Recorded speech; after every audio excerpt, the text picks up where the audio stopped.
حضرت علی سے کسی نے پوچھا، یا علی، آپ کی زندگی میں کوئی ایسی حسرت جو رہ گئی ہو؟ تب حضرت علی نے فرمایا، 2 حسرتیں رہ گئیں، ایک جتنا مجھے علم تھا اتنا کسی نے پوچھا نہیں، اور دوسرا جتنا میں سخی تھا اتنا کسی نے مانگا نہیں۔ آپ نے فرمایا، زندگی کے 3 سنہری اصول ہمیشہ یاد رکھو۔ ایک یہ، اس سے ضرور معافی مانگو جسے تم چاہتے ہو۔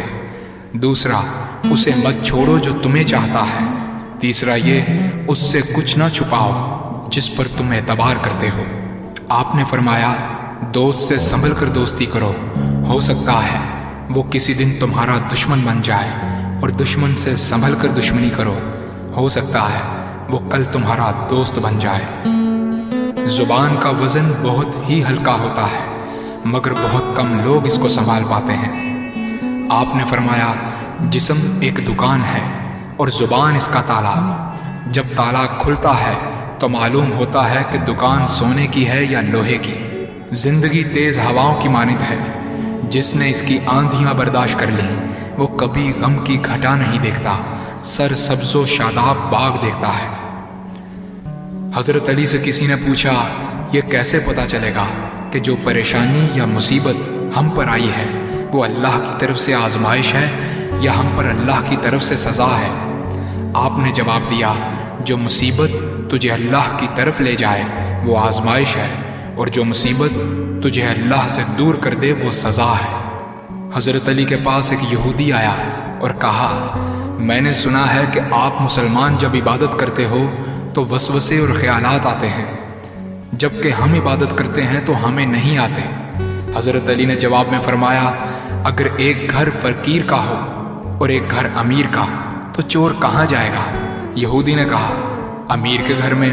حضرت علی نے فرمایا، تبھی تو شیطان ان کو ستاتا ہے جن کے دل میں اللہ ہو۔ جن کے دل میں اللہ کی محبت نہیں ہوتی وہاں شیطان کا کیا کام؟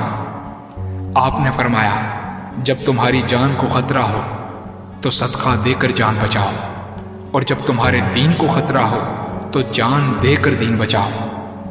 آپ نے فرمایا، یہ زندگی 2 دن کی ہے، ایک تمہارے حق میں اور دوسرا تمہارے مخالف۔ جس دن تمہارے حق میں ہو اس دن غرور مت کرنا، اور جس دن تمہارے مخالف ہو اس دن صبر کرنا۔ کسی کی مدد کرتے وقت اس کے چہرے کی طرف مت دیکھو، ہو سکتا ہے اس کی شرمندہ آنکھیں تمہارے دل میں غرور کا بیج بو دیں۔